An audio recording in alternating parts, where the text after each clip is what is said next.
मैंने हमेशा इस बात को प्रमुखता से कहा और माना है कि हम लोग गठबंधन का हिस्सा हैं। गठबंधन का हिस्सा होने का मतलब कतई ये नहीं होता है कि आप हर चीज़ में एक सोच आप रखें, और गठबंधन की खूबसूरती भी यही होती है। मैं केंद्र में सरकार का हिस्सा रहा, बट जहाँ पर भी मुझे लगा कि मेरे विचारों के साथ कोई समझौता हो रहा है, मैंने मजबूती से केंद्रीय मंत्रिमंडल में अपनी बातों को रखने का काम किया। और मुझे खुशी है कि मेरी उन बातों को सम्मान देने का काम मंत्रिमंडल के द्वारा, मेरे प्रधानमंत्री जी के द्वारा हमेशा दिया गया।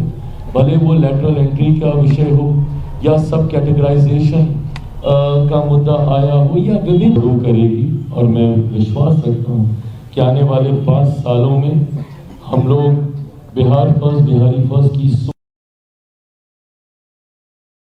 सोच को काफी हद तक धरातल पर उतारने में कामयाब रहेंगे। अब इसके बाद जब आप लोग मुझसे मिलिएगा तो मेरे पास कहने के लिए ये नहीं होगा कि लोक जनशक्ति पार्टी रामविलास सरकार का समर्थन कर रही है। अब हम लोग समर्थन ही नहीं, अब हम लोग बिहार सरकार का हिस्सा हैं। तो ऐसे में कठिन से कठिन आपके सवालों की जिम्मेदारी भी मुझ पर बनेगी, और ये विश्वास दिलाता हूँ, उम्मीद करता हूँ पहली बात तो ऐसी कोई परिस्थिति जो समाज और हमारे प्रदेश के लिए चिंता का विषय हो, पर अगर भगवान ना करे कुछ ऐसा होता भी है तो मजबूती से उसका हम लोग सामना करेंगे, और बिना किसी संकोच के आपके हर प्रश्नों का मैं जवाब दूंगा।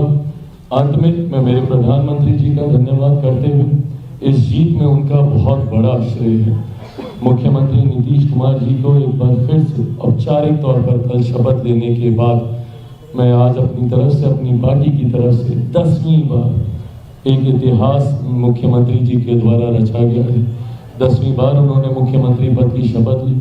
औपचारिक तौर पर मैं उनका धन्यवाद करता हूं। कल मंच पर आए तमाम राष्ट्रीय नेता, तमाम केंद्रीय मंत्री और विभिन्न राज्यों के तमाम मुख्यमंत्री जिन्होंने अपनी अपनी अपनी अपनी भूमिका निभाई। कई बार हम लोग को पता भी नहीं होता था, बट एक मुख्यमंत्री, एक कार्यकर्ता की भूमिका में संभवतः किसी विधानसभा, किसी जिले में वो अपना उत्तरदायित्व निभा रहे होते थे। मुझे लगता है इन सबके योगदान से ही इतनी बड़ी जीत हम लोग हासिल कर पाए। मैं मांझी जी उपेंद्र कुशवाहा जी को भी बधाई देता हूं। कल उनके भी एक मंत्रिमंडल में शामिल हुए हैं। और अंत में मेरे नेता, मेरे पिता आदरणीय रामविलास पासवान जी को याद करते हुए आज वो जहाँ में भी होंगे बहुत खुश होंगे, गर्व महसूस कर रहे होंगे अपने पार्टी के नेता कार्यकर्ताओं पर। उनके आशीर्वाद से ही हम लोग यहाँ पहुँचे हैं, तो उनको नमन करते हुए अब अगर कोई आप लोग के प्रश्न। चिराग जी, पहला सवाल, फर्स्ट बिहारी का कंसेप्ट आप लाए थे और ये लाए थे कि बिहार को डेवलप करना है। आज भी बिहार को ऐसे इंडस्ट्री की जरूरत है जहाँ पे जो ब्रेन ड्रेन हो रहा है, जो यहाँ से लोग जा रहे हैं। क्या लगता है केंद्र में भी आप मंत्री हैं, आपके 19 विधायक जीत कर आए, 2 मंत्री भी बन गए, एक बड़ी जिम्मेदारी है। और युवा जो जिस तरह से युवा की एक कह सकते हैं कि मांग है कि बिहार में इंडस्ट्री हो। प्रधानमंत्री आए, JP नड्डा आए, अमित शाह आए, तमाम लोग आए। बिहार को जरूरत है इंडस्ट्री की, बिहार को जरूरत है रोजगार की। तो ये आपको लगता नहीं कि चिराग जी इसमें क्या करेंगे? ये सवाल कई बार चुनाव के दौरान भी हम लोगों से पूछा गया कि भाई 20 साल के बाद आज आप लोग इंडस्ट्रियलाइजेशन की बात कर रहे हैं। जब हम लोगों ने संकल्प पत्र में इसका जिक्र किया कि हर जिले में उद्योग खुलने चाहिए, मैंने पहले भी इस बात का मैंने जिक्र किया कि किसी भी राज्य में उद्योग खुलने से पहले उस इंफ्रास्ट्रक्चर को तैयार करने की ज़रूरत है। आप उद्योगों की कल्पना ही नहीं कर सकते जब तक कनेक्टिविटी नहीं होगी। अगर सड़क मार्ग, रेल मार्ग से अगर आपके राज्य के जिले जुड़े हुए ही नहीं हैं तो आप कैसे। अच्छा हाँ, आपका ये विषय मेरे दिमाग से निकल गया। आज जस्ट मैं चिराग का तो ऐसे में उद्योगों को लेकर जब तक वो कनेक्टिविटी ही नहीं तैयार होगी तो हम लोग कैसे वहाँ पे उद्योग लगाने की सोच सकते हैं। लॉजिस्टिक्स ही वर्कआउट नहीं होंगे। ऐसे में इन 20 सालों में जहाँ कनेक्टिविटी तैयार की गई, मुझे वो दिन भी याद है कि जब मुझे यहाँ से शहरबंदी जाने में पूरा दिन लग जाता था। मैं अपने गांव का जिक्र कर रहा हूँ, आज महज 3.5-4 घंटे में मैं अपने गांव पहुँच जाता हूँ। तो ये कनेक्टिविटी, ये इंफ्रास्ट्रक्चर तैयार किया गया है। जहां पहले दिन में मात्र 1-1.5 घंटे बिजली आती थी तो लोग खुश होते थे, आज 1-1.5 घंटा कभी चली जाती है तो लोग शोर मचाने का काम करते हैं। जब तक बिजली पानी की व्यवस्था ये चीज़ें तैयार नहीं होती, उद्योग की हम लोग कल्पना नहीं कर सकते थे। ऐसे में जहां बिहार में हर एक जिले में उद्योग खोलने का जिक्र, और ये जिक्र ही नहीं, इसको रोड मैप के साथ हम लोगों ने तैयार किया है। 25 चीनी मिलें खोलने की बात की गई है। जितनी बंद पड़ी मिलें थी, पेपर मिल हो, शुगर मिल हो, उनको किस तरीके से एक वायबल प्रोजेक्ट में कन्वर्ट किया जा सके, उस पर हम लोग जल्द काम करके उसको रोल आउट करने का हम लोग काम करेंगे। तो ऐसे में जिस ब्रेन ड्रेन का आप जिक्र कर रहे थे, पलायन, ये हम सब के लिए भी चिंता का विषय रहा है।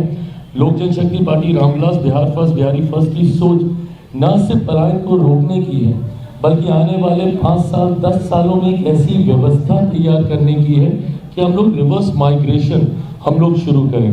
तो आने वाले दिनों में जहां मजबूती से औद्योगिकीकरण आप होते हुए देखेंगे, मेरे विभाग की भी एक बड़ी जिम्मेदारी इसमें रहेगी। कृषि प्रधान राज्य है मेरा, और अब क्योंकि हम लोग सरकार का हिस्सा हैं, मेरे विभाग में प्रसंस्करण की अनंत संभावनाएं हमारे राज्य में हैं।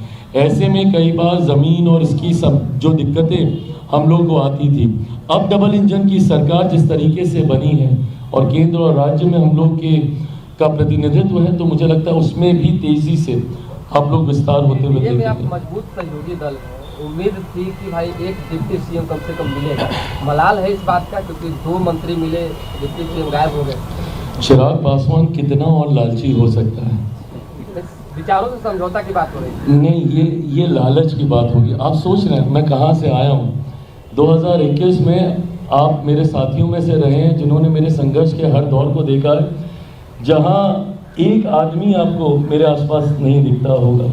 संभवतः कहीं कार्यक्रम करना है तो 10 लोग कहाँ से आएंगे, कौन उस व्यवस्था को तैयार करेगा? ये मुट्ठी भर लोग जो हमारे साथ थे वो इन चीज़ों को ऑर्गेनाइज करने का काम करते थे। ऐसे में 2024 में अकेले सांसद की पार्टी, और जिसकी पार्टी को 2021 में तोड़ दिया गया था, उसे घर परिवार से निकाल दिया गया था, उस अकेले सांसद पे मेरे प्रधानमंत्री ने विश्वास करके 5 सीटें लड़ने के लिए दी। आज जब स्ट्राइक रेट की बात होती है कि मैंने 5 की 5 जीत के दी, वो तो सेकेंडरी है ना, पर ये विश्वास ही होना कि आपको 5 सीटें दी जा सकती हैं और आप जीत सकते हैं, ये विश्वास ही बहुत बड़ी बात है जो मेरे प्रधानमंत्री ने मुझ पर किया। उसके बाद उनके विश्वास पे मैं खरा उतरा, वो सेकेंडरी था। 5 सांसद मेरे जीते, 1 सांसद वाली पार्टी के 0 में 1 विधायक बोलने लगा था, बट जो जीते भी थे वो भी दूसरी तरफ चले गए थे। तो 0 विधायक वाली पार्टी को 29 सीटें दे दी जाती हैं चुनाव लड़ने के लिए। उसमें से हम 19 जीत के आते हैं तब, जबकि निरंतरता में ये नैरेटिव सेट किया जा रहा था कि सारी हारने वाली सीटें दी गई हैं। दहाई का आंकड़ा भी चिराग पासवान की पार्टी पार नहीं कर पाएगी, एंड जो कि ना वे डाटा के हिसाब से देखें तो सही भी था। 26 में से 29 में से 26 हारी हुई सीटों पर मेरे प्रत्याशी चुनाव लड़ रहे थे। बट उसके बावजूद ये विश्वास होना गठबंधन का कि आपको 29 सीटें दी जा सकती हैं और आप उसमें से 19 आप जीत कर आते हैं। 2 मंत्रियों को पहले उसमें शपथ भी दिलवा दी जाती है। अब अगर इसके बाद भी मैं गठबंधन से कुछ मांगूं तो मुझसे बड़ा नाशुक्रा कोई नहीं होगा, मुझसे बड़ा लालची कोई नहीं होगा। इसके बाद भी अगर मैं मलाल रखूंगा किसी तरीके से तो फिर मुझे खुशियों को मनाना नहीं आता होगा।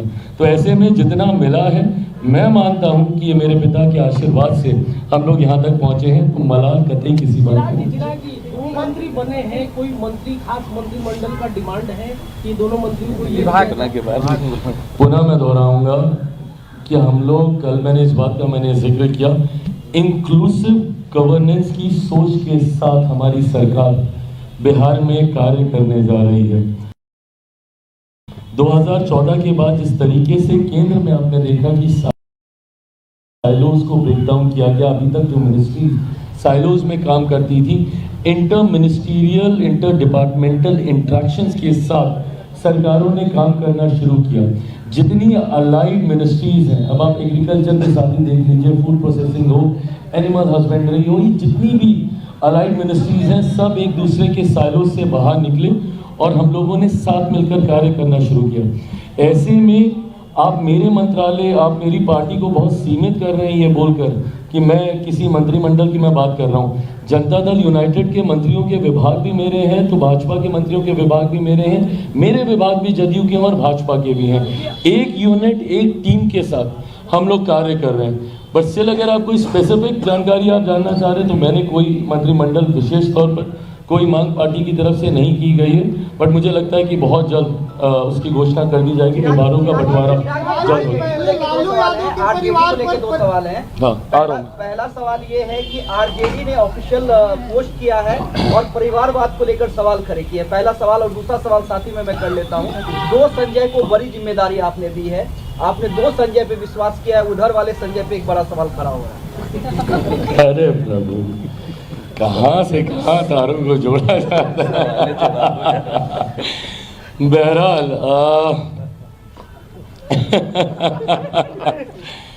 परिवारवाद का जहाँ तक सवाल खड़े करने का काम राष्ट्रीय जनता दल के द्वारा किया जा रहा है, मुझे लगता है कि अंतोगत्वा काबिलियत, और मैंने हमेशा इस बात को कहा और माना है कि आप किसी परिवार से आते हैं नहीं आते हैं, ये आपका सौभाग्य हो सकता है। कोई हैवी वेट सरनेम आपके साथ अगर जुड़ा है, आपका सौभाग्य, बट आपकी काबिलियत नहीं है। सौभाग्य शायद आपको मौका दे सकता है, बट काबिलियत ही आपको आगे लेकर जाने का काम करेगी। ऐसे में मैं मानता हूँ कि आज मेरी पार्टी अपनी काबिलियत यहाँ तक पहुँची है। अगर चिराग पासवान में वो क्षमता नहीं होती तो रामविलास पासवान के बेटे होने की वजह से 14 में एक बार बस उनको चुनाव लड़ने का मौका मिल गया था, पर अगर 19 में जमुई की जनता ने मुझे तिगुने मार्जिन से जिताने का काम किया तो संभवतः उन 5 सालों में मेरी काबिलियत के अनुसार किए गए कामों के आधार पर था। 2021 में मेरी पार्टी को समाप्त करने के बाद अगर मुझ में काबिलियत नहीं होती तो शायद मैं पुनः पार्टी को खड़ा नहीं कर पाता। ऐसे में मैं मानता हूँ कि आप में वो काबिलियत का होना ज़रूरी है, वही इवेंचुअली आपको आगे लेकर जाने का काम करेगी। बहरहाल राष्ट्रीय जनता दल खुद के ऊपर, उनके ऊपर परिवारवाद के कई तरीके के आरोप लगाए जाते हैं। मुझे लगता है कि ये वो समय है जहां अपनी काबिलियत उनके परिवार के सदस्य दिखा सकते हैं। संघर्ष, कठिन परिस्थितियों में आपका संघर्ष आपकी सही पहचान कराता है। यहाँ से अगर वो निकाल ले गए तो यकीनन काबिलियत होगी, बट अगर किसी वजह से अगर वो चूक जाते हैं तो आपकी काबिलियत पर सवाल उठेंगे। मैं इस बात को ज़रूर कहूँगा, आंकड़े आप देखिएगा, काबिलियत अभी तक राष्ट्रीय जनता दल के सेकेंड जनरेशन के द्वारा नहीं सामने आई है।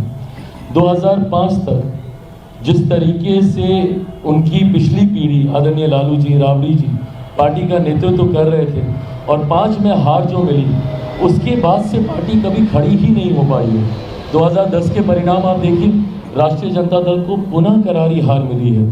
2015 में अगर ये अहंकार जो इनके अंदर आ गया कि भाई हम बड़ी पार्टी, नहीं भैया, 2015 में मुख्यमंत्री नीतीश कुमार जी के आपके साथ जाने की वजह से आपको वो परिणाम मिला, नहीं तो 2015 में भी आप 15-20 सीटों पे आप सिमट के रह जाते हैं।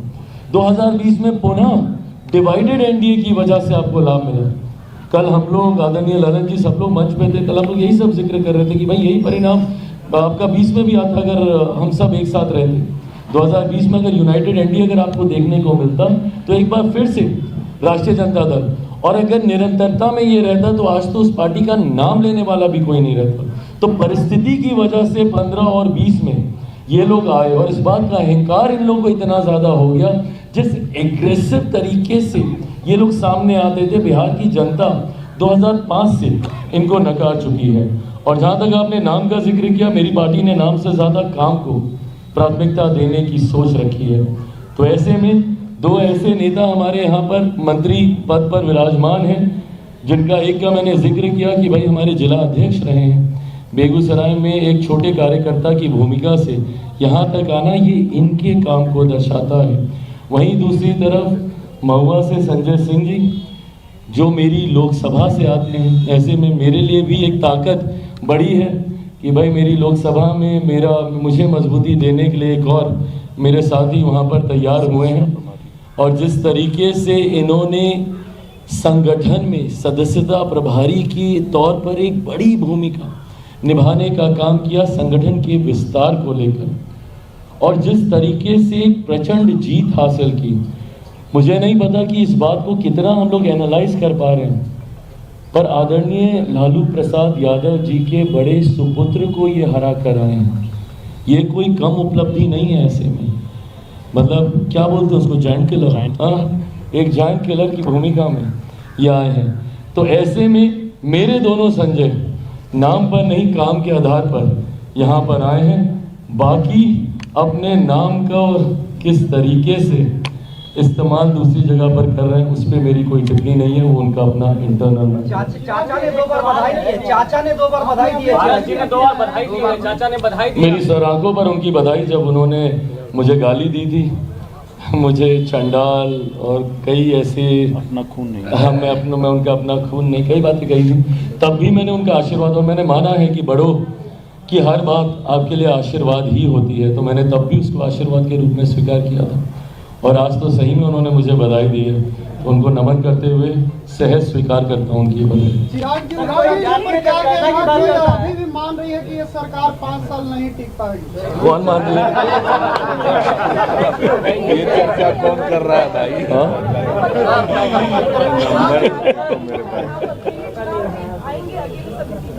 कब? आने वाले दिनों में क्या आने वाले दिनों में पार्टी विस्तार पे ज़्यादा काम करेगी। अलग अलग राज्यों में चुनाव हो रहे हैं, बंगाल के चुनाव हैं, उत्तर प्रदेश का चुनाव है, पंजाब का चुनाव है, जहाँ पे गठबंधन के तहत हम लोग चुनाव लड़ने की तैयारी हम लोग कर रहे हैं। और 30 तो भी दूर की बात है, उससे पहले 29 से एक और पड़ाव आएगा, जहाँ चौथी बार मेरे प्रधानमंत्री आदरणीय नरेंद्र मोदी जी को देश का प्रधानमंत्री बनाने के लक्ष्य के साथ मैं और मेरी पार्टी जिम्मेदारी निभाने का काम करेगी। 30 आते आते यकीनन पार्टी एक बड़े स्वरूप में अपने आप को तैयार कर चुकी होगी। उस वक्त की भूमिका हम लोग तब सोचने का काम करेंगे।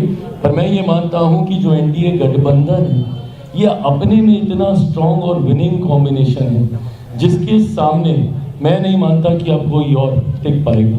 कोई जातीय जनगणना करवाता है और कोई देश जोड़ने के लिए बात करता है, आप इसको किस तरह से देखते हैं? किस चीज को? जातीय जनगणना के साथ है या कोई कहता है कि जातीय जनगणना जातीय सर्वेक्षण हुआ था, जनगणना सिर्फ केंद्र सरकार करा सकती नहीं। ये जातीय जिस तरीके से सर्वेक्षण बिहार सरकार के द्वारा कराया गया, और अब तो केंद्र सरकार ने भी नैतिक तौर पर जातीय आधारित जनगणना को मंजूरी देने का काम किया है। ऐसे में लोक जनशक्ति पार्टी रामविलास इस बात की पक्षधर रही है कि जातीय आधारित जनगणना होनी चाहिए। मैं जब इस बात को कहता हूं तो कई बार कॉन्ट्राडिक्टिंग सवाल मुझसे पूछे जाते हैं कि भाई एक तरफ तो आप जात पात धर्म मजहब पे विश्वास ना रखने की बात करते हो, और फिर दूसरी तरफ आप कहते हैं कि जाति आधारित जनगणना होनी चाहिए। मैं ये मानता हूं कि आज भी कई ऐसी जातियां हैं जिनको जात किया जाता है। इस सोच को मिटाने के लिए कई बार केंद्र और राज्य सरकारों के द्वारा ऐसी पॉलिसीज, ऐसी नीतियों का गठन किया जाता है ताकि वो मुख्य धारा के साथ जुड़ सकें। ऐसे में उन नीतियों के गठन के लिए उसके अनुपात में उचित राशि आवंटित की जा सके, वो तब होगा जब उसकी आबादी की जानकारी सरकारों के पास हो।